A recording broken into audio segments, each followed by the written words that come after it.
Jake Morrison sat on the cold metal bench in his prison cell and stared at the gray walls around him. 3 years had passed since they locked him in this small room aboard the massive coalition ship. 3 years since they called him a war criminal and sentenced him to death. Tomorrow morning they would finally carry out that sentence. The cell was barely large enough for a human to live in. It had a narrow bed, a small sink, and a toilet. One tiny window showed the endless darkness of space with distant stars that looked like tiny diamonds scattered across black cloth. Jake had memorized every scratch on the walls and every sound the ship made as it traveled through the void. He was 34 years old, though he felt much older after everything he had been through. His brown hair had grown longer than military regulations allowed, and his face showed the lines that came from too much stress and too little sleep. His blue eyes still held the sharp focus of a trained soldier, but there was sadness in them now. Jake had been a lieutenant commander in the Earth Defense Force when the war with the Zephyrian Empire began. The Zephyrians were an alien race that looked like tall, thin reptiles with gray skin and large black eyes. They had demanded that humans give up several colony worlds, claiming those planets belonged to them by ancient right. When Earth refused, the Zephyrians attacked. The war lasted 2 years and cost millions of lives on both sides. Jake had been part of a special mission to destroy a Zephyrian research facility on the planet, Kepler 442b, Intelligence. Reports said the facility was developing new weapons that could end the war, quickly and decisively in favor of the Zephyrians. What Jake found at that facility still haunted his dreams. The Zephyrians were not just making weapons. They were experimenting on captured human soldiers and civilians, trying to create a biological weapon that would kill only humans while leaving other species untouched. The experiments were horrific beyond description. Jake had seen the laboratories filled with human test subjects, some still alive but barely recognizable as people. He had found detailed plans showing how the Zephyrians intended to release this biological weapon on every human colony world, wiping out the entire human race in a matter of weeks. Without waiting for orders from his superiors, Jake had planted explosives throughout the facility and destroyed it completely. He saved the evidence of what he had found, but in the chaos of the explosion and the Zephyrian counterattack, he was captured before he could transmit the data back to Earth. The Zephyrians claimed that Jake had destroyed a peaceful medical research station and killed innocent scientists. They said he was a war criminal who murdered civilians in cold blood. When the war ended 6 months later with a treaty between Earth and the Zephyrian Empire, Jake was handed over to the Galactic Coalition for trial as part of the peace agreement. The Coalition was a group of different alien species that tried to keep peace in the galaxy. They had courts and laws that were supposed to be fair to everyone, but Jake quickly learned that politics mattered more than truth. The Zephyrians were powerful members of the Coalition, while humans were newcomers who had little influence.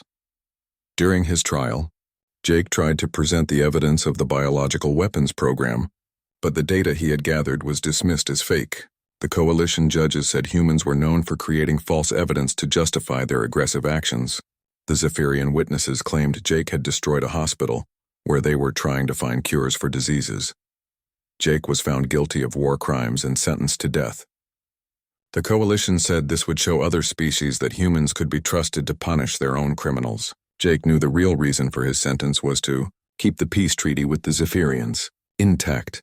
The one thing that kept Jake sane during his 3 years in RI prison was thinking about Rex. Rex was a German shepherd who had served as Jake's military, working dog for 5 years before the war. They had been partners in dozens of missions, and Rex had saved Jake's life more times than he could count. Rex was not an ordinary dog. He was part of a secret military program that enhanced dogs with advanced genetics and training. Rex was stronger, faster, and smarter than any normal dog. He could understand complex commands, solve problems, and even use simple tools. Most importantly, Rex was completely loyal to Jake and would do anything to protect him. When Jake was captured, Rex had been wounded but alive. The Coalition forces found him near the destroyed facility and brought him aboard their ship. For 3 years, Rex had been kept in the ship's kennels while Jake remained in prison. The guards told Jake that Rex was healthy and well cared for, but they would not let the two friends see each other. Now, with less than 12 hours before his execution, Jake had one final request. He wanted to see Rex one more time to say goodbye. It seemed like a simple wish from a condemned man who just wanted to see his loyal companion before he died. Admiral Caney, The coalition officer in charge of Jake's case, was a tall alien with blue skin and 4 arms. He belonged to a species called the Altarians, who prided themselves on being fair and honorable. When Jake made his request, Admiral Caney discussed it with the other officials. Ambassador Vextar represented the Zephyrian Empire and wanted to refuse the request. Vextar was typical of his species, tall and thin with gray scales and cold black eyes. He argued that Jake deserved no special treatment and should simply be executed as planned. But Admiral Caney believed that even condemned criminals deserved some mercy in their final hours. Other coalition officers agreed that allowing Jake to see his dog would show that the coalition was compassionate and just. It would also prove to any watching humans that Jake was being treated fairly before his execution. Security Chief Lisa Harper was a human who worked for the coalition. She had been born on one of the outer colony worlds and had joined the coalition military before the war with the Zephyrians began. Lisa had watched Jake's trial and felt sorry for him, though she believed he was probably guilty of the crimes he was charged with. Lisa was responsible for security on the ship, including guarding Jake and taking care of Rex. She had grown fond of the intelligent dog over the past 3 years and often spent time with him in the kennels. Rex seemed to understand that Lisa was trying to help him, and he was always gentle and well-behaved around her. When Admiral Caney decided to grant Jake's final request, Lisa was given the job of arranging the meeting. She would bring Rex to Jake's cell for a brief visit, then return the dog to the kennels. After Jake's execution the next morning, Rex would be sent back to Earth as a gesture of goodwill. Lisa thought it was a kind thing to do. She had no idea that this simple act of mercy would change the fate of the entire galaxy. Lisa Harper walked through the long corridors of the coalition ship toward the kennels where Rex had lived for 3 years. Her footsteps echoed on the metal floors as she passed other crew members going about their daily duties. The ship was enormous, home to over 2,000 beings from different species across the galaxy. The kennels were located in the lower section of the ship, near the cargo bays. Lisa had visited this area many times over the years, bringing food to Rex and making sure he stayed healthy and active. The coalition took good care of their prisoners, even animal ones, because they wanted to maintain their reputation for fairness and justice. When Lisa reached Rex's kennel, she found him lying on his bed but alert and watching her approach. Rex was a magnificent animal, larger than most German shepherds, with thick black and tan fur and intelligent dark eyes. His ears stood up straight when he saw Lisa, and his tail began to wag slowly. "Hello, Rex," Lisa said softly as she opened the kennel door. "Today is a special day. You're going to see Jake." Rex understood his name and Jake's name, and his whole body seemed to come alive when Lisa spoke. He stood up and walked to her, his tail wagging faster now. Lisa attached a leash to his collar, though she knew Rex would never try to run away or cause trouble. He was too well trained for that. As they walked through the ship toward the detention area, Lisa noticed how Rex moved with purpose and confidence. Most dogs would be nervous in the strange environment of a spaceship, surrounded by alien smells and sounds, but Rex seemed perfectly comfortable. His enhanced genetics and training had prepared him for situations that would overwhelm an ordinary animal. The detention area was heavily guarded and required special permission to enter. Lisa showed her identification to the guards and explained that Admiral Caney had authorized this visit. The guards were curious about the famous dog they had heard about but never seen up close. "Is this the war criminal's dog?" asked Sergeant Martinez, a human guard who had joined the coalition forces after the war ended. "I heard he's supposed to be some kind of super soldier animal." "He's just a dog," Lisa replied, though she knew that was not entirely true. Rex was much more than just a dog, but most people did not need to know the details of his enhancements. He's been very well behaved during his time here. They walked past several empty cells until they reached the section where Jake was held. This was the most secure part of the detention area, with extra guards and monitoring equipment. Jake was considered a dangerous war criminal, even though he had never caused any trouble during his imprisonment. Lisa could see Jake through the transparent barrier of his cell. He was sitting on his bed staring at the wall, but when he heard their footsteps, he looked up. The change in his expression when he saw Rex was immediate and dramatic. His face went from resigned sadness to pure joy in an instant. "Rex!" Jake said, standing up quickly and moving to the barrier. "Oh God, Rex, is that really you?" Rex began whining and pulling on his leash, desperate to reach his human companion. Lisa had never seen the dog show such emotion before. For 3 years, Rex had been calm and patient, but now he was acting like any dog who had been separated from his beloved owner. Lisa pressed the controls to open the cell barrier, and Rex immediately bounded inside.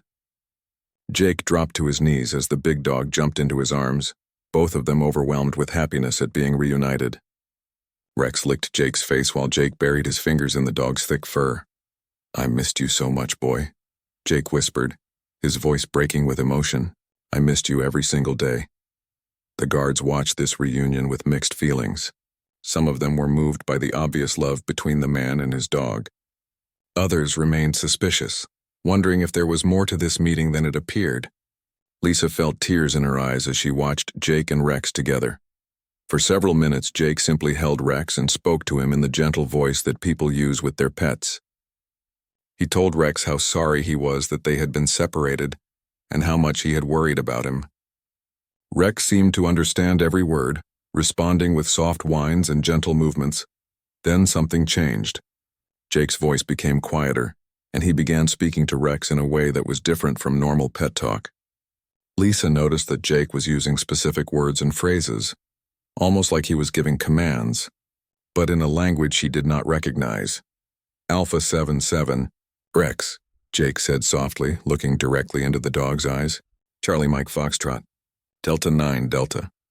Rex's entire demeanor changed when he heard these words. His playful behavior stopped and he became completely focused on Jake's voice.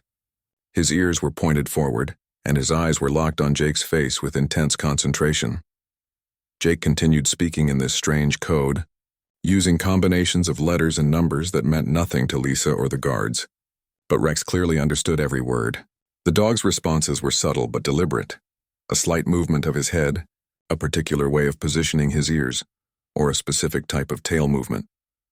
"Bravo 6, Map 7, Tango Foxtrot," Jake said, running his hands along Rex's sides as if he was just petting him. "Echo, Echo, Papa Charlie, Verdi Mike." To anyone watching, it looked like Jake was simply talking nonsense to his dog while saying goodbye. The guards saw nothing suspicious in a man speaking in baby talk to his pet before his execution. Lisa thought Jake might be having an emotional breakdown, which would be understandable under the circumstances, but Rex was receiving and understanding detailed information. Jake was using a special communication system they had developed during their years of military service together. It combined spoken words with hand signals and touch commands that allowed them to communicate complex ideas even in situations where they could not speak freely. Jake was telling Rex about the ship's layout, information he had gathered by listening to the guards and observing the daily routines around his cell. He described the locations of important systems, the schedules of the security patrols, and the habits of the crew members. Most importantly, he was giving Rex a mission that went far beyond a simple escape attempt. "Hotel 9 Rex, Hotel 9, Jake said, which was their code for the most important type of mission. "Sierra Tango, Big Picture, Alpha Alpha Priority." Rex's tail stopped wagging and he sat at attention. Hotel 9 meant a mission that could affect the lives of many people, possibly even change the course of history. Alpha Alpha Priority meant the mission was more important than their own lives, more important than their own safety or survival. Jake spent 20 minutes with Rex, and to the watching guards it seemed like a touching but unremarkable farewell between a man and his dog. Jake petted Rex, spoke to him lovingly, and even seemed to cry a little as the visit came to an end. "Thank you for letting me see him," Jake said to Lisa as she prepared to take Rex back to the kennels. "It means everything to me to say goodbye properly." "I'm sorry this has to happen," Lisa replied, genuinely moved by what she had witnessed. "Rex is a good dog. He'll be taken care of." Jake nodded and gave Rex one final hug. "Be a good boy, Rex," he said in his normal voice. "I'll always love you no matter what happens." As Lisa led Rex away from the cell, Jake sat back down on his bed and appeared to return to his previous state of resigned acceptance. The guards saw nothing suspicious in his behavior. He seemed like a man who had made peace with his fate after saying goodbye to his beloved companion. But Jake was actually calculating timing and distances in his head. He was thinking about guard rotations and shift changes, He was considering the technical specifications of the ship's systems and the political implications of what was about to happen. Rex walked calmly beside Lisa as they returned to the kennels, but his mind was also working through complex plans and preparations, the enhanced intelligence that made him such an effective military working. Dog was now focused on the most important mission of his life. Neither Lisa nor the guards realized that they had just witnessed the beginning of an operation that would shake the foundations of the galactic political order.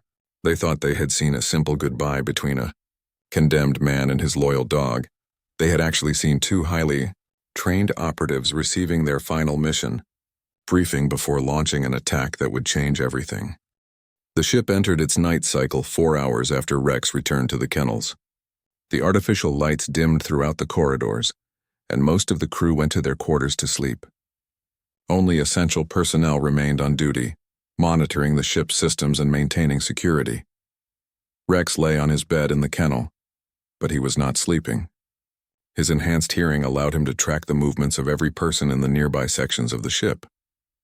He listened to the guards changing shifts, the maintenance workers checking equipment, and the soft sounds of the ship's engines humming through the walls. Dr. Patricia Wells was working late in her laboratory, which was located near the kennels. She was the ship's xenobiologist responsible for studying different forms of alien life.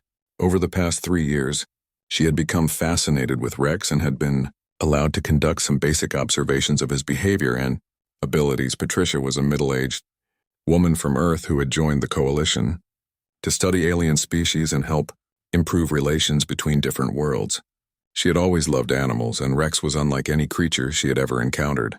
His intelligence was far beyond that of any normal dog, and his physical abilities seemed to exceed the natural limits of his species. As Patricia worked on her research, she noticed unusual sounds coming from the kennel area. At first, she thought it might be normal animal noises, but the sounds were too rhythmic and purposeful. She decided to investigate. When Patricia reached the kennels, she found Rex doing something that should have been impossible. The dog was systematically working on the electronic lock of his kennel door using a combination of precise movements and what appeared to be problem-solving skills that rivaled those of a trained engineer. Rex had somehow managed to access the lock's control panel by manipulating the edge of his food bowl in a way that created a tool. He was using this improvised tool to press specific sequences of buttons on the panel, testing different combinations with methodical patience. "What are you doing?" Patricia whispered, amazed by what she was seeing. Rex looked at her calmly, as if being caught in the middle of an escape attempt was perfectly normal. Instead of acting guilty or aggressive, he simply sat down and waited to see what she would do. His dark eyes seemed to be studying her, evaluating whether she posed a threat to his mission. Patricia approached the kennel slowly, her mind racing as she tried to understand what she had witnessed. She had studied Rex's files and knew about his enhanced genetics, but seeing his capabilities in action was completely different from reading about them in reports. "You understand me, don't you?" she said softly. "You understand a lot more than anyone realizes." Rex tilted his head slightly, a gesture that most people would interpret as simple canine curiosity. But Patricia could see the intelligence behind his eyes, the calculating awareness that was far beyond anything a normal animal should possess. As Patricia watched, Rex did something even more extraordinary. He moved to the small computer terminal that was installed in each kennel for monitoring the animal's health and behavior. Using his nose and paws with incredible precision, Rex began interacting with the terminal's interface. The terminal was designed to be operated by the ship's crew, not by the animals in the kennels. But Rex navigated the simple menu system with ease, accessing information about the ship's layout and daily schedules. Patricia realized that Rex had been learning to use the terminal by watching the guards and technicians who came to check on him. "This is impossible," Patricia said to herself, but she could not deny what she was seeing. Rex brought up a schematic of the ship's ventilation system on the terminal screen. He studied the diagram for several minutes, memorizing the locations of access points and the routes that connected different sections of the ship. Patricia began to understand that this was not a random escape attempt, but a carefully planned operation. The dog's enhanced genetics had given him not just improved physical abilities, but also cognitive capabilities that were almost human-like. He could understand complex concepts, solve technical problems, and even use simple technology. The military scientists who created him had succeeded beyond their wildest dreams. Rex finished studying the ventilation system and moved on to other ship schematics. He accessed deck plans, crew quarters layouts, and even basic information about the ship's security systems. All of this information was available on the kennel terminals because no one had ever imagined that an animal would be able to access it. Patricia watched in fascination as Rex absorbed vast amounts of information about the ship. She realized that he had probably been gathering this intelligence for weeks or even months, preparing for this moment when he would finally put his escape plan into action. But then Rex did something that made Patricia question everything she thought she understood about the situation. Instead of trying to complete his escape from the kennel, he voluntarily returned to his bed and lay down as if nothing had happened. "Why did you stop?" Patricia asked, confused by his behavior. Rex looked at her with what seemed like patience, as if he was waiting for something specific to happen. Patricia checked her watch and realized that it was exactly midnight ship time. Something about this timing seemed important to Rex's plan. Suddenly, alarms began sounding in the detention area. Emergency lights flashed in the corridors, and Patricia could hear guards running toward the high-security section where Jake was held. Over the ship's communication system, she heard urgent announcements about a medical emergency. "All medical personnel to detention cell 7 immediately," the voice announced. "Prisoner is showing signs of critical health failure." Patricia understood what was happening. While everyone's attention was focused on Rex and his impressive escape demonstration, Jake was creating a distraction that would draw the guards away from their normal posts. The timing was too perfect to be a coincidence. Rex stood up and moved back to his kennel door, but this time he worked with incredible speed and efficiency. Within seconds, he had bypassed the electronic lock and opened the door. His earlier attempts had been practice runs, allowing him to perfect his technique for when he would need to move quickly. "You're not just escaping," Patricia realized. "You're on a mission." Rex paused at the kennel door and looked back at her. For a moment, Patricia thought he might be deciding whether to hurt her to protect his operation.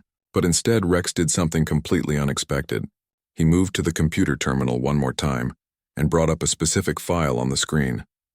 The file contained information about Zephyrian biological research, including references to weapons development and human test subjects. Patricia had never seen this information before, and she wondered how Rex had found it in the ship's databases.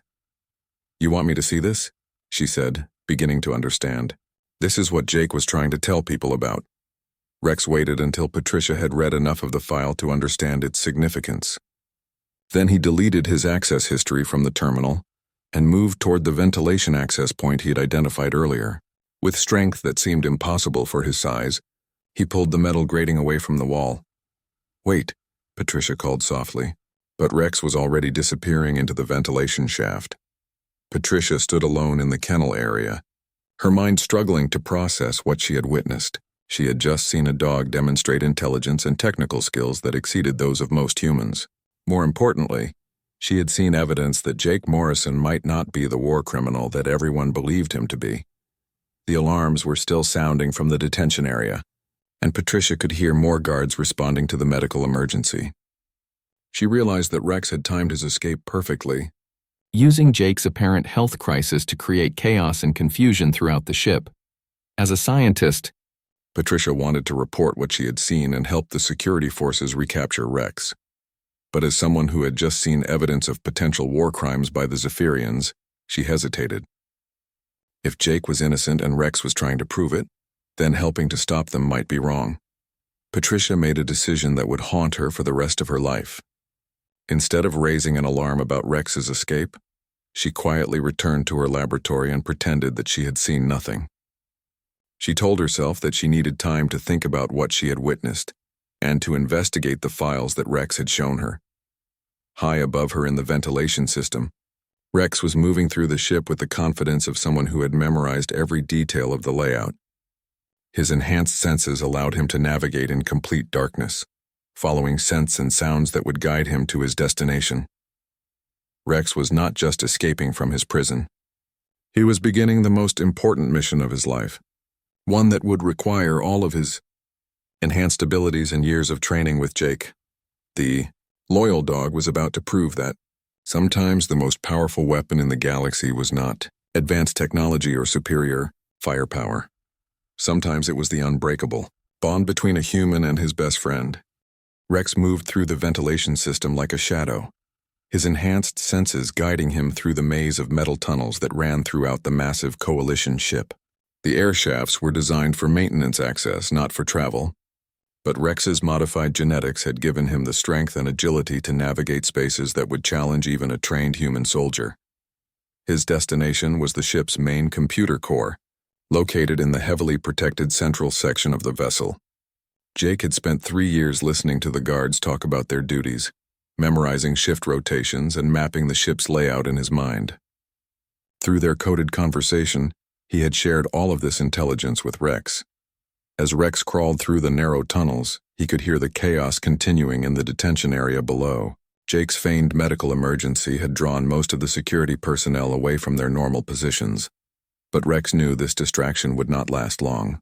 The ship's medical scanners would soon reveal that Jake was perfectly healthy. Rex reached a junction in the ventilation system where several tunnels met. According to the schematics he had studied, this was directly above the computer core.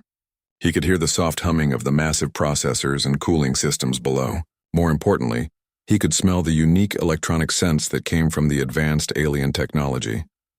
The dog carefully removed a ventilation grating and dropped silently into the computer core chamber. The room was filled with towers of processing units that reached from floor to ceiling, their surfaces covered with blinking lights and status displays. The air was cooler here than in the rest of the ship, kept at the optimal temperature.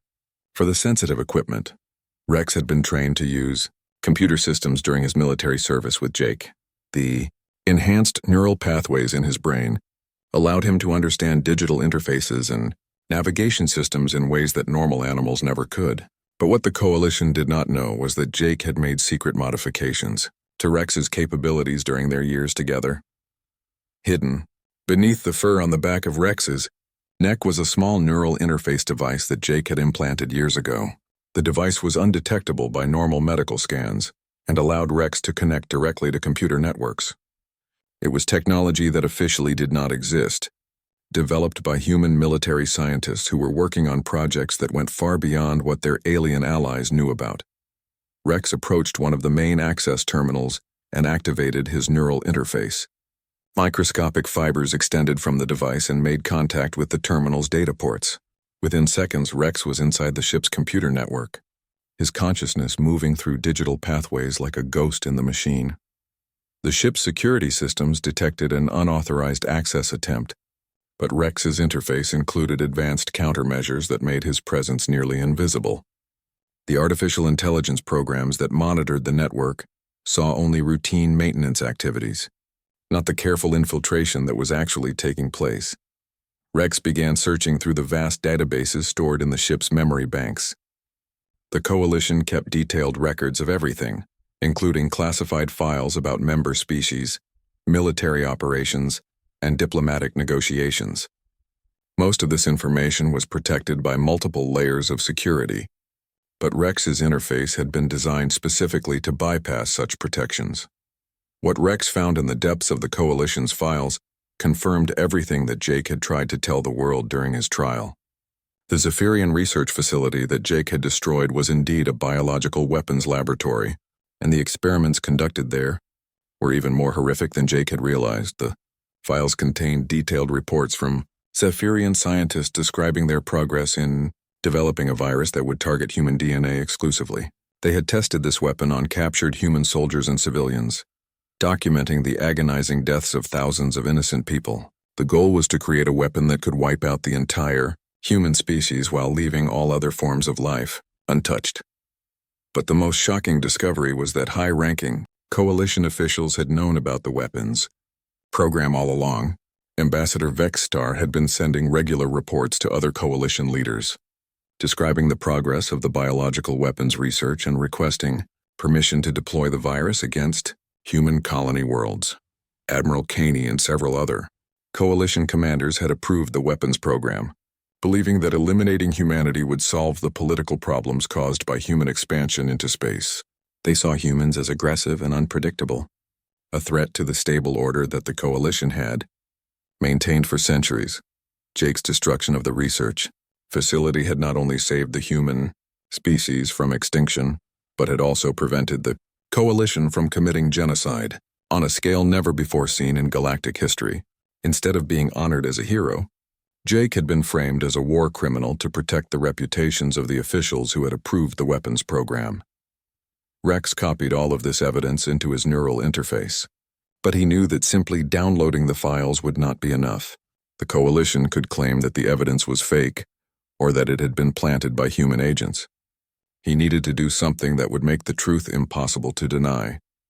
The dog began uploading the files to a hidden network that Jake had told him about during their coded conversation. This network connected human colonies, neutral worlds, and even some coalition species that had grown suspicious of Zephyrian activities. Within minutes, the evidence of genocide and conspiracy was spreading across the galaxy. But Rex was not finished with his mission. Jake had given him specific instructions about what to do next, and these orders would require him to take risks that could easily result in his death. Rex did not hesitate, because his loyalty to Jake was absolute, and his understanding of the stakes was complete. The dog accessed the ship's communication systems and began broadcasting the evidence on all frequencies, including emergency channels that were monitored by every ship and station in the sector. He also sent the files to news organizations, political leaders, and military commanders throughout coalition space. While this broadcast was taking place, Rex simultaneously hacked into the personal communication devices of key coalition officials throughout the ship. Admiral Caney, Ambassador Vextar, and dozens of other leaders suddenly found their private messages and classified correspondence being transmitted, along with the evidence of the biological weapons program. The personal communications revealed the full scope of the conspiracy to frame Jake and cover up the genocide attempt. They showed how coalition leaders had manipulated the trial, suppressed evidence, and planned to use Jake's execution as a symbol of human cooperation with coalition. Justice Security Chief Lisa Harper was in her office when her communication device began receiving the flood of evidence that Rex was broadcasting. At first, she thought it was some kind of system malfunction, but as she read through the files, she realized she was seeing proof of crimes that went to the very heart of the coalition government. Lisa had always believed that Jake was guilty of the charges against him, but the evidence Rex was revealing showed that Jake was actually a hero who had prevented galactic genocide. The Zephyrians had not been conducting medical research. They had been developing weapons of mass destruction aimed at wiping out an entire species. "Oh my God," Lisa whispered as she read through report after report describing the biological weapons tests. The scientific language could not hide the horror of what had been done to human prisoners, and the cold calculations about deployment strategies made her feel sick. Lisa's communication device chimed with an incoming message from Admiral Caney. "All security personnel, report to stations immediately," the Admiral ordered. "We have a major security breach in the computer core. Find and stop the intruder at all costs." But Lisa hesitated before responding to the order. The evidence she was reading made it clear that Admiral Caney was one of the leaders who had approved the genocide plan. If she helped capture whoever was broadcasting this information, she would be helping to cover up the greatest crime in galactic history. Throughout the ship, other coalition officers were receiving the same evidence and facing the same terrible realization. The organization they had sworn to serve had been planning to commit genocide, and they had all been complicit in framing an innocent man who had tried to stop it. Rex continued his work in the computer core, knowing that security forces would soon converge on his location. He had accomplished the main part of his mission by broadcasting the evidence, but Jake had given him additional tasks that were just as important. The dog began accessing the ship's weapons and defense systems, systematically disabling key components that would prevent the coalition from destroying the evidence or silencing the witnesses. He also planted hidden programs in the computer network that would continue broadcasting the files. Even if he was captured or killed, alarms began sounding throughout the ship as the security breach was detected and reported. Rex could hear the sound of running footsteps in the corridors outside the computer core, and he knew that his time was running out. But Rex had one more task to complete, one that would ensure that the truth could never be buried again. Jake had taught him how to access the ship's long-range communication array, and Rex was about to us. Rex worked frantically at the computer terminal as the sound of approaching security forces grew louder in the corridors outside. His neural interface was processing vast amounts of data while simultaneously executing programs that Jake had secretly planted throughout the Coalition's computer networks during his 3 years of imprisonment. What the Coalition had never realized was that Jake's apparent resignation and cooperation during his captivity had been an elaborate deception. While they thought he was simply waiting to die, Jake had actually been using every opportunity to gather intelligence and plant digital weapons throughout their systems. Each time a guard brought him food, each time a technician came to maintain his cell's equipment, each time anyone connected a device to the ship's network near his detention area, Jake had been learning and infiltrating. His training in military intelligence had given him skills that his captors never suspected he possessed. Now Rex was activating the hidden network that Jake had spent 3 years building. The programs that had lain dormant in computer systems throughout the Coalition fleet suddenly came to life, connecting with each other and beginning to execute their primary directive.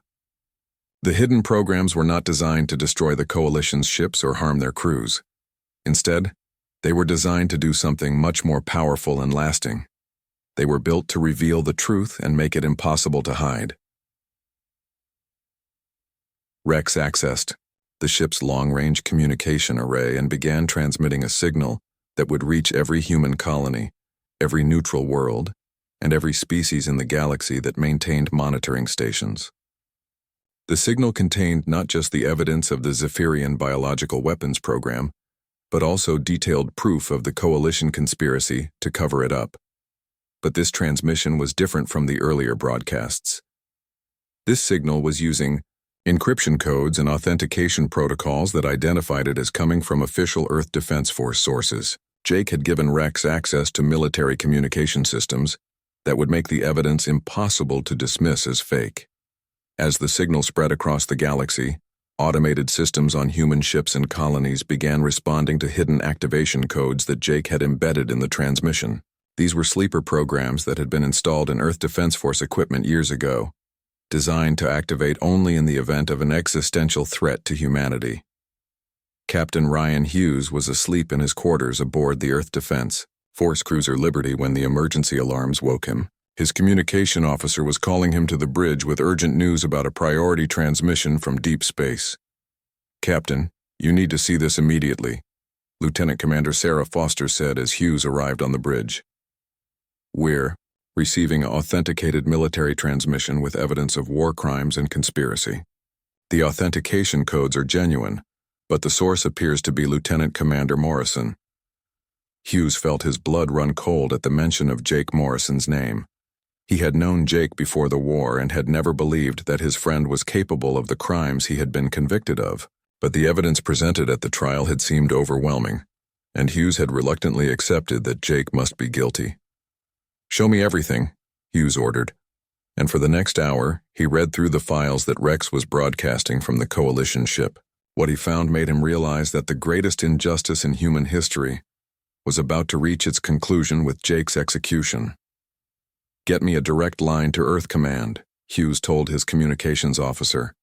"Priority Alpha authorization, and begin immediate preparations for emergency jump to the coordinates of the Coalition flagship." Similar scenes were playing out on human ships and colonies throughout the galaxy. The evidence that Rex was broadcasting was reaching military, commanders, political leaders, and civilian populations who had believed for 3 years that Jake Morrison was a war criminal who deserved to die. But the hidden network was doing more than just revealing the truth to humans. Jake's programs had also infiltrated the computer systems of other Coalition member species, and they were beginning to share the evidence with alien leaders who had their own reasons to distrust the Zephyrians.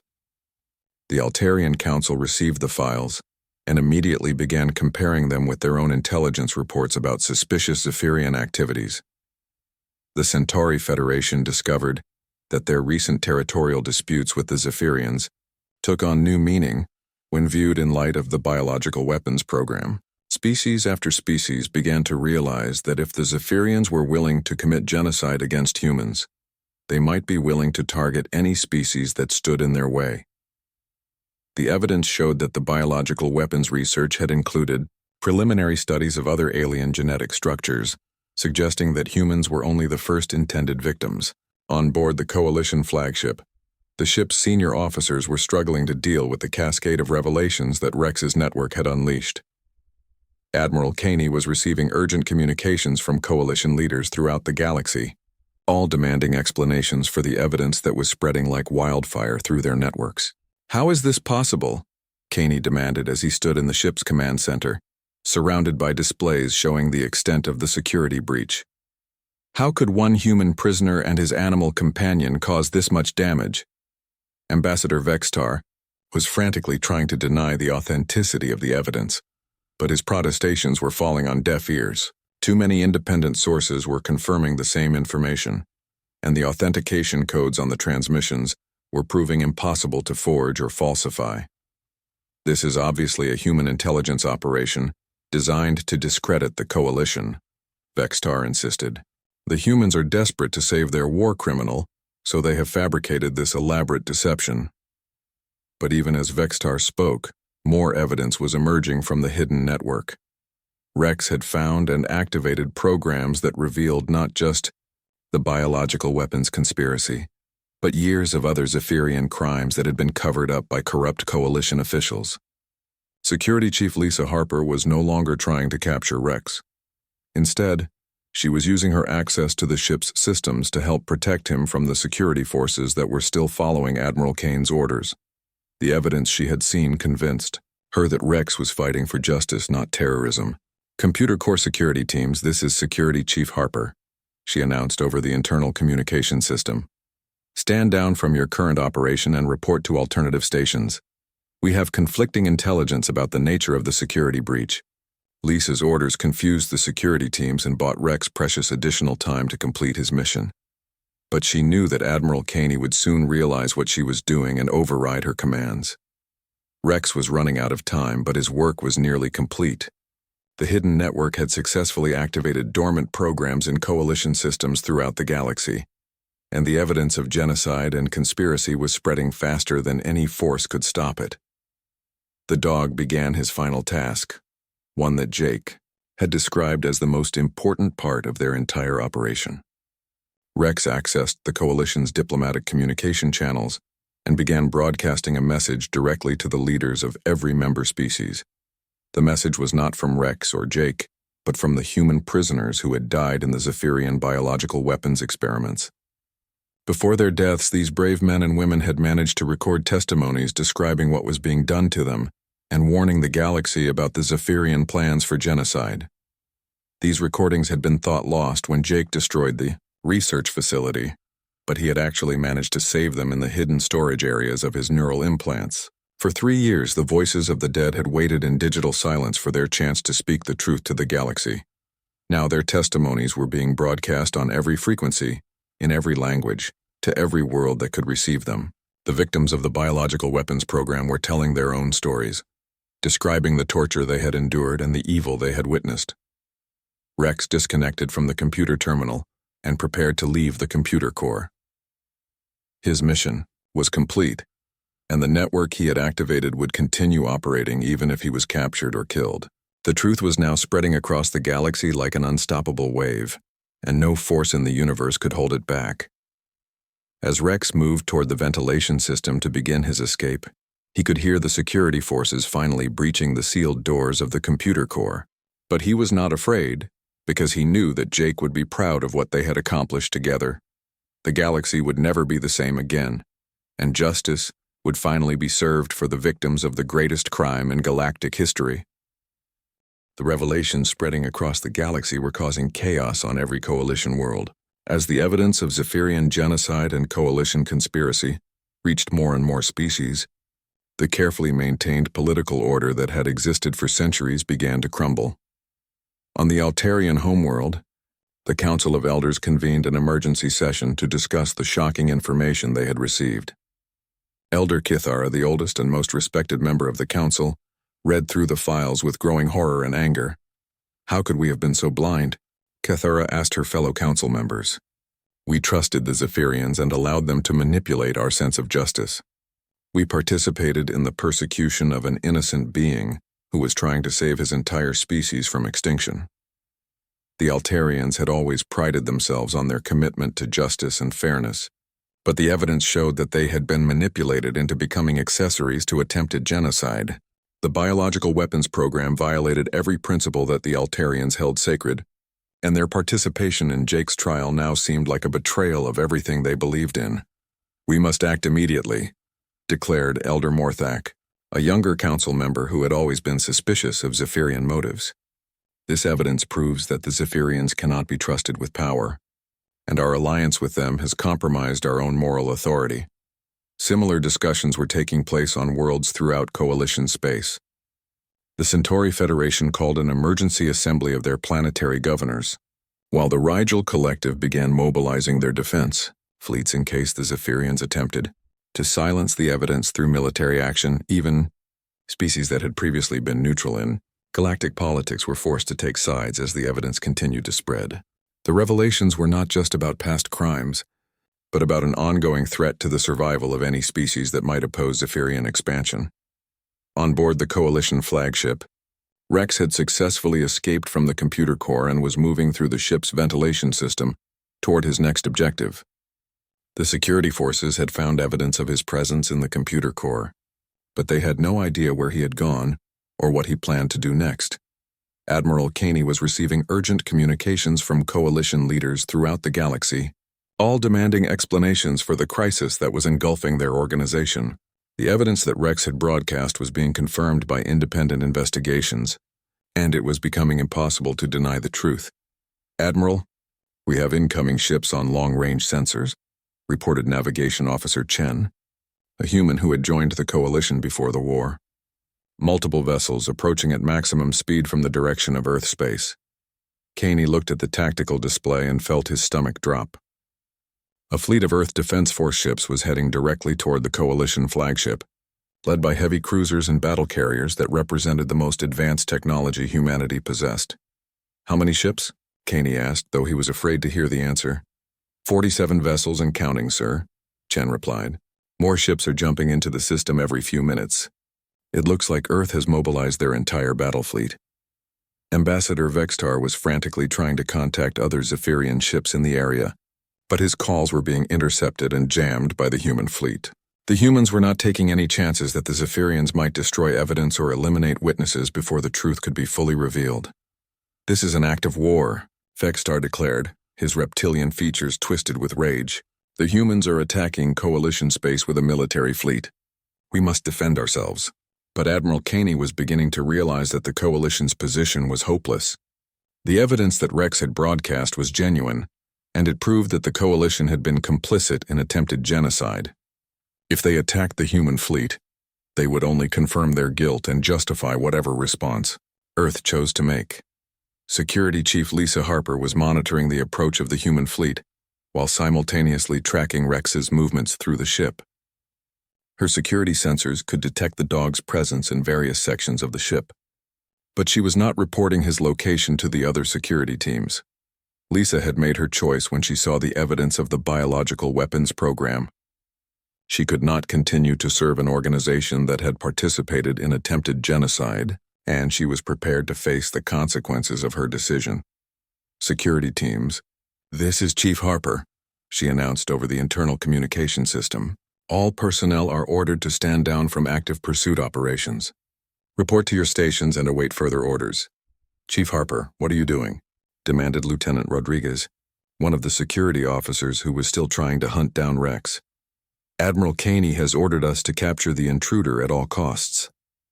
"Admiral Caney's orders are no longer valid," Lisa replied, knowing that her words would probably result in her arrest for mutiny. "I am invoking emergency protocol 7 and assuming command of ship security pending investigation of command staff involvement in war crimes. Emergency. Protocol 7 was a rarely used provision that allowed security chiefs to take independent action if they had evidence of criminal activity by senior officers. Lisa was gambling that the evidence Rex had revealed would support her decision to protect him, rather than capture him. Rex had been listening to the security communications through his neural interface, and he understood that Lisa was risking her career and possibly her life to help him. The loyalty and courage that humans inspired in others was one of their greatest strengths, and it was proving decisive in this crisis. The dog reached his next objective, which was the ship's main communication array. Jake's instructions had been very specific about what Rex needed to do at this location, and the tasks would require all of his enhanced abilities. Rex needed to ensure that the Coalition could not jam or interrupt the broadcasts that were still spreading across the galaxy. He also needed to establish direct communication with the approaching human fleet so that they would know Jake was still alive and needed to be rescued. Using his neural interface, Rex connected to the communication array's control systems and began implementing a series of modifications that would prevent the Coalition from regaining control of their own communications. He also activated hidden programs that Jake had planted in the array's software, programs that would continue broadcasting evidence even if the main computer systems were shut down. As Rex worked, he could feel the ship shuddering slightly as it changed course and increased speed. The Coalition was apparently trying to escape from the approaching human fleet, but Rex's modifications to the ship's systems were making it difficult for them to achieve maximum velocity. Communication array is not responding to commands, reported Technical Officer Zaltek, an alien technician who was trying to regain control of the ship's systems. Something has overridden our control protocols. Admiral Caney was beginning to understand the full scope of what Jake and Rex had accomplished. They had not just escaped from their confinement or revealed embarrassing secrets. They had launched a coordinated attack on the Coalition's entire power structure, using weapons that were more devastating than any military force. How could one human prisoner cause this much damage? Caney asked, but he already knew the answer. Jake had spent 3 years preparing for this moment, using every resource at his disposal to ensure that the truth would eventually be revealed. Rex completed his work on the communication array and sent a direct message to the approaching human fleet. The message contained updated information about Jake's location, the ship's defenses, and the political situation aboard the Coalition flagship. The response came within minutes, transmitted on a secure channel that only Rex could access through his neural interface. Captain Hughes was commanding the human fleet, and his message was brief but clear. Mission understood, Hughes transmitted. Extraction team standing by. Hold position and protect the asset until we arrive. Rex acknowledged the message and began moving toward his final objective. Jake's plan was entering its most dangerous phase, and success would depend on perfect timing and flawless execution. The loyal dog was about to prove that sometimes the greatest victories were won, not through superior firepower, but through the unbreakable bonds of friendship and the relentless pursuit of justice. The Coalition flagship was in complete chaos as reports continued to pour in from across the galaxy. Species after species was demanding explanations for the evidence that Rex had broadcast, and many were beginning to question their membership in the Coalition itself. The Vegan Commonwealth, a peaceful species known for their commitment to nonviolence, issued a statement declaring that they could no longer support an organization that had been complicit in attempted genocide. The Silicon-based Crystalline Collective announced that they were suspending all cooperation with Coalition forces until a full investigation could be completed. Most damaging of all, the Tau Ceti Alliance, which controlled some of the most important trade routes in the galaxy, declared that they were imposing economic sanctions on both the Zephyrian Empire and any Coalition officials who had participated in the conspiracy. Admiral Caney stood in the command center of his ship, watching his life's work crumble around him.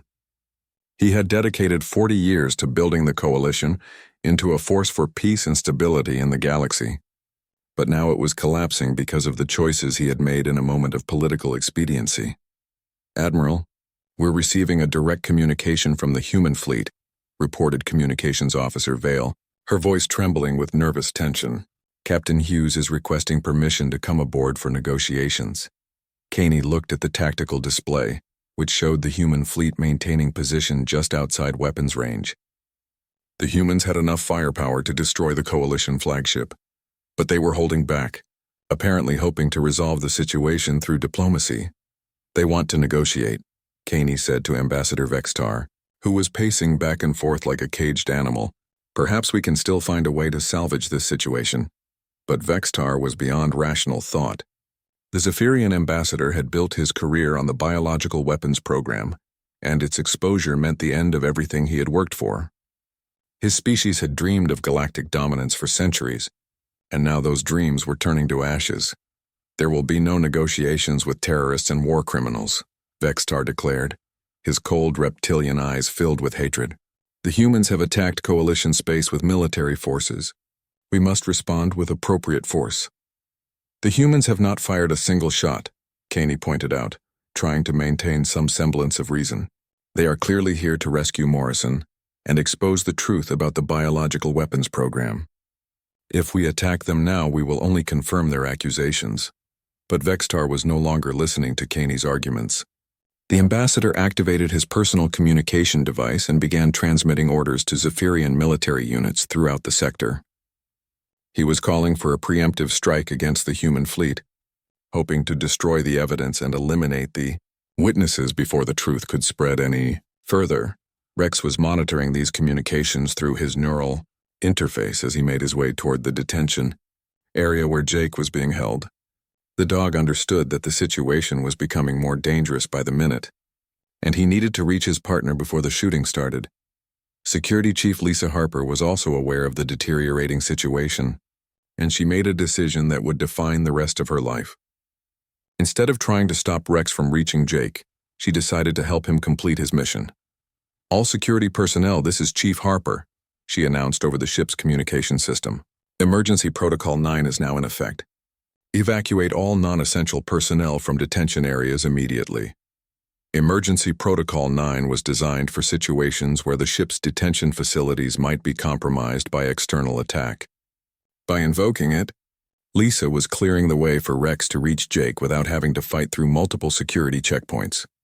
Lieutenant Rodriguez and several other security officers tried to countermand Lisa's orders, but she had locked them out of the security control systems. Her access codes gave her temporary authority over all ship security functions, and she was using that authority to protect the dog who was fighting for justice. Rex reached the detention area just as the last of the security personnel were evacuating under Lisa's orders. The corridors that had been heavily guarded just hours before were now empty, allowing Rex to move freely toward Jake's cell. When Rex appeared at the entrance to his cell, Jake was ready for him. The man had been listening to the chaos spreading throughout the ship, and he knew that their plan was working better than they had ever dared to hope. "Good boy, Rex," Jake said softly as his loyal companion began working on the cell's electronic locks. "You did everything perfectly."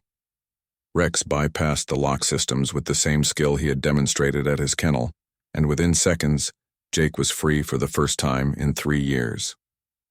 The man and his dog were reunited not as prisoner and pet, but as partners preparing for the final phase of their mission. "We need to get to the shuttle bay," Jake told Rex as they began moving through the ship's corridors. "Captain Hughes will be sending an extraction team, but we need to meet them halfway." But their path to freedom was not going to be easy. Ambassador Vexitar had convinced several Zephyrian security officers to ignore Admiral Caney's authority and hunt down Jake and Rex. The reptilian aliens were moving through the ship with military weapons, determined to eliminate the two beings who had destroyed their dreams of conquest. Jake and Rex encountered the first group of Zephyrian hunters near the main elevator shaft. The aliens opened fire without warning, using energy weapons that could punch through the ship's metal walls. Jake and Rex were forced to take cover behind a maintenance console as energy bolts sizzled past their heads. 3 contacts, standard Zephyrian battle armor, Jake whispered to Rex, his military training taking over. "They're blocking our route to the shuttle bay. We need to find another way around." But Rex had a different idea. The dog's enhanced genetics had given him speed and agility that exceeded normal animal limits, and his years of military training had taught him how to use those abilities in combat situations. Rex darted out from behind the console and began moving toward the Zephyrian hunters with lightning speed. The aliens tried to track him with their weapons, but Rex was too fast and too unpredictable. He zigzagged through the corridor, using the ship's equipment and wall panels as cover. When Rex reached the first Zephyrian, he leaped up and struck the alien in the chest with enough force to knock him backward into the wall. The impact stunned the hunter and caused him to drop his weapon, which Rex immediately grabbed in his teeth and threw down the corridor out of reach. The second Zephyrian tried to shoot Rex at close range, but the dog twisted away from the energy beam and tackled the alien's legs. The hunter fell heavily to the deck, his weapon spinning away across the metal floor. Jake used the confusion to charge the third Zephyrian, tackling him around the waist and wrestling for control of his weapon. Jake's 3 years of imprisonment had not diminished his combat skills, and he quickly overpowered the alien and secured his weapon. "Nice work, Rex," Jake said as they stood over the 3 defeated Zephyrians, just like old times. But their victory celebration was interrupted by the sound of alarms echoing throughout the ship. Over the communication system, they could hear Admiral Caney's voice making an announcement that filled Jake with dread. "All hands, prepare for emergency jump," Caney announced. "We are leaving this system immediately under emergency authority. All personnel report to secure stations." Jake realized what was happening. The Coalition was trying to escape with him and Rex still aboard, hoping to reach a secure location where they could eliminate the evidence and dispose of the witnesses. If the ship jumped to hyperspace, the human rescue fleet would be left behind, and Jake's chance for freedom would be lost forever. "We need to stop them from jumping," Jake told Rex. "Can you access the navigation systems from here?" Rex was already connecting his neural interface to a nearby terminal, searching for a way to disrupt the ship's jump preparations. But the navigation systems were protected by multiple layers of security, and even Rex's advanced capabilities might not be enough to break through them in time. Jake looked at his loyal companion and realized that they might have come this far, only to fail at the final moment. But then he remembered something that gave him hope. Security Chief Lisa Harper was still in control of the ship's security systems, and she had already proven that she was willing to help them. If Jake could reach her and convince her to help one more time, they might still have a chance to prevent the Coalition from escaping with their secrets intact. Jake and Rex raced through the corridors of the Coalition flagship as the ship's engines began charging for the emergency hyperspace jump. The familiar vibration of the jump drive powering up told Jake that they had only minutes before the ship would disappear into hyperspace, taking them beyond the reach of the human rescue fleet. "Security Control Center," Jake said to Rex as they ran. "If we can reach Lisa Harper, she might be able to help us stop the jump sequence." Rex understood and began leading the way through the ship's maze of corridors. His enhanced memory had perfectly recorded the layout of the vessel, and he knew the fastest route to their destination. Behind them, they could hear the sounds of Zephyrian security forces searching for them. But Rex's modifications to the ship's systems were creating confusion and delays. They reached the Security Control Center just as the hyperspace engines reached 50% charge. Jake burst through the door to find Lisa Harper working frantically at her control station, trying to override the navigation systems that would take the ship away from the human fleet. "Jake!" Lisa exclaimed when she saw him enter with Rex. "I've been trying to stop the jump sequence, but I don't have access to the navigation controls. Admiral Caney has locked me out of those systems. Can you get us to the main engine room?" Jake asked. "If I can access the hyperspace drive directly, I might be able to create a feedback loop that will prevent the jump." Lisa nodded and began typing commands into her control station. "I can clear a path for you, but you'll have to move fast. The engines are at 60% charge now, and the jump sequence will automatically complete at 100%. Jake looked at the security monitors and saw Zephyrian forces converging on their location from multiple directions. Ambassador Vextar had apparently decided to eliminate Jake and Rex even if it meant fighting a battle inside the ship itself. "Rex, we need to split up," Jake told his loyal companion. "You go to the engine room and stop the jump sequence. I'll lead the Zephyrians away from you and try to reach the shuttle bay." Rex whined softly, reluctant to leave Jake's side after they had finally been reunited. But the dog understood the tactical situation and knew that their mission was more important than staying together. "Go, boy," Jake said, scratching Rex behind the ears one final time. "Complete the mission. I'll see you on the other side." Rex bounded away toward the engine room while Jake headed in the opposite direction, deliberately making noise to attract the attention of the pursuing Zephyrians. Lisa watched both of them leave, then turned back to her control station to provide whatever support she could. Rex reached the main engine room just as the hyperspace drive hit 75% charge. The massive chamber was filled with the humming energy of the ship's most powerful systems, and the air itself seemed to vibrate with barely contained forces. The dog connected his neural interface to the main engine control console and began searching for the specific subsystems that Jake had taught him about during their years of service together. Hyperspace drives were incredibly complex pieces of technology, but Jake had explained their basic principles during the long hours they had spent together in military briefings. Rex found the feedback control circuits and began introducing carefully calculated errors into their programming. Too much interference would cause a catastrophic explosion that would destroy the ship and everyone aboard. Too little would fail to prevent the jump sequence from completing. As the hyperspace drive reached 90% charge, Rex implemented the feedback loop that would prevent the jump from occurring. The engines began to fluctuate and surge as the control system struggled to compensate for the interference Rex had introduced. Meanwhile, Jake was leading the Zephyrian forces on a chase through the ship's lower levels, using his knowledge of military tactics to stay one step ahead of his pursuers. He needed to buy Rex enough time to complete his sabotage while also reaching the shuttle bay where the human rescue team would be waiting. The hyperspace drive reached 95% charge and then suddenly began to drop as Rex's sabotage took effect. Alarms sounded throughout the ship as the engines shut down to prevent a catastrophic overload.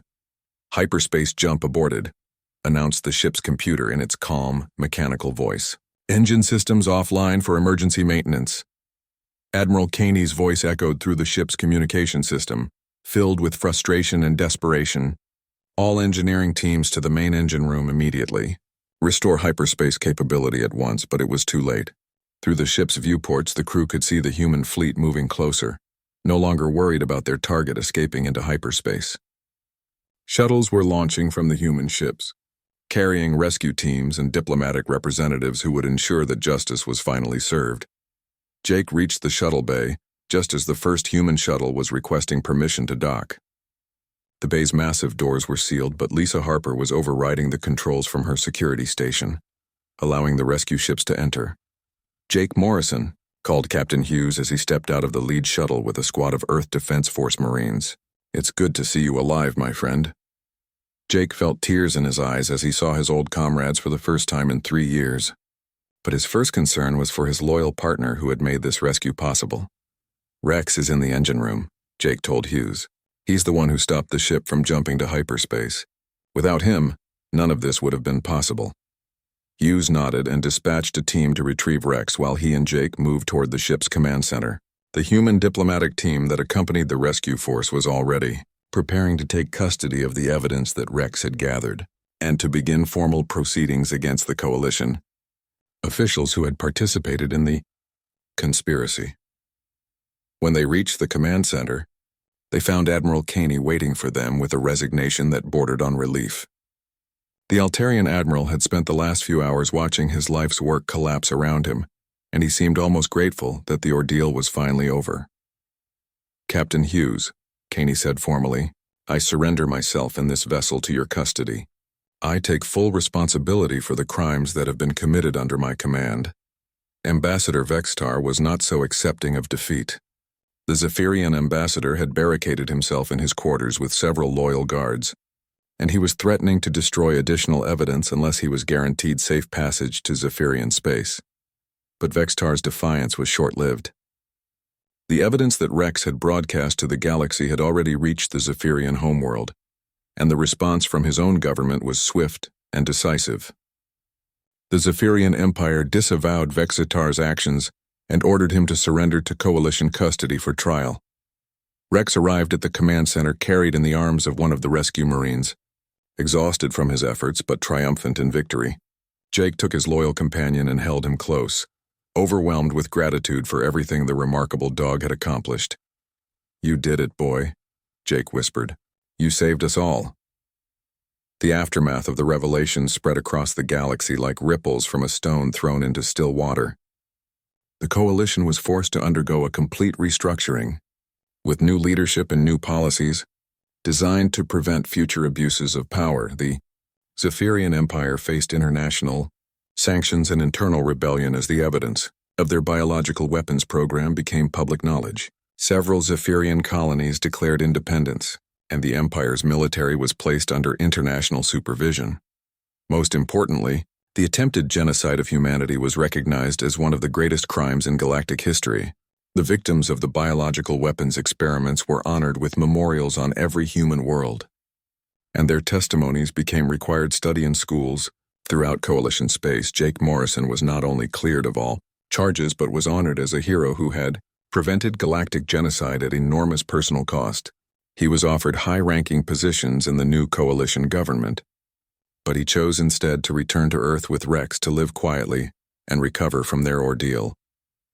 Rex became the most famous dog in galactic history, with his story told and retold on worlds throughout the galaxy. His actions proved that intelligence and loyalty could overcome seemingly impossible odds, and that the bond between human and animal was one of the strongest forces in the universe. The story of Jake and Rex became a symbol of humanity's unique place in the galactic community. They had shown that humans were not just another species seeking power and territory, but beings capable of inspiring absolute loyalty and making incredible sacrifices for justice and truth. Years later, when historians tried to understand how two individuals had managed to change the course of galactic history, they always came back to the same conclusion. The greatest weapon in the universe was not advanced technology or superior firepower. It was the unbreakable bond between a human and his best friend, united in their determination to see justice served and truth revealed.